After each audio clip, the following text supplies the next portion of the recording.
ನಮಸ್ಕಾರ ವೀಕ್ಷಕರೇ, ನೀವು ನೋಡ್ತಾ ಇದ್ದೀರಾ ಸುದ್ದಿ ಈ ದಿನ. ನಾನು ವಾಸುದೇವ್ ಮಾರ್ನಾಡ್. ಮೊದಲಿಗೆ ಹೆಡ್ಲೈನ್ಸ್.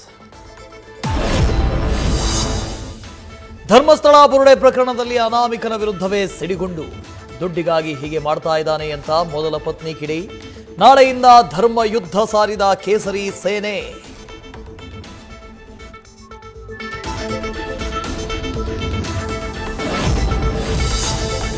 ಅನನ್ಯ ಭಟ್ ಕೇಸ್ ಎಸ್ಐಟಿಗೆ ವರ್ಗಾವಣೆ. ಸುಜಾತಾ ಭಟ್ ಆರೋಪಗಳ ಕುರಿತು ಬಗೆಹರಿಯದ ಸಂಶಯ. ರೋಚಕ ಘಟ್ಟದಲ್ಲೇ ಕೇಸ್ನಿಂದ ಹಿಂದೆ ಸರಿಯಲು ಚಿಂತನೆ.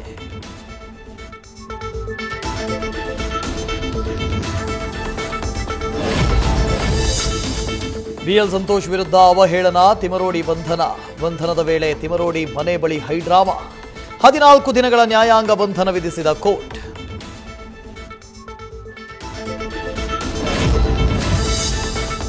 ಅಪಪ್ರಚಾರದ ಆರೋಪ, ಯೂಟ್ಯೂಬರ್ ಸಮೀರ್ಗೆ ಕಾನೂನು ಸಂಕಷ್ಟ. ಬಂಧನಕ್ಕೂ ಮುನ್ನವೇ ಕೋರ್ಟ್ನಿಂದ ನಿರೀಕ್ಷಣಾ ಜಾಮೀನು. ಇತ್ತ ಪೊಲೀಸರಿಗೆ ಸಮೀರ್ 3 ಮನವಿ.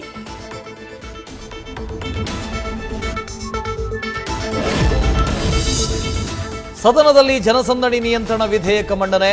ಕಾನೂನು ದುರುಪಯೋಗದ ಪ್ರಶ್ನೆ ಎತ್ತಿ ಬಿಜೆಪಿ ಆಕ್ಷೇಪ. ಭಾರೀ ಗದ್ದಲದ ಬಳಿಕ ಸದನ ಸಮಿತಿಗೆ ಒಪ್ಪಿಸಿದ ಸ್ಪೀಕರ್.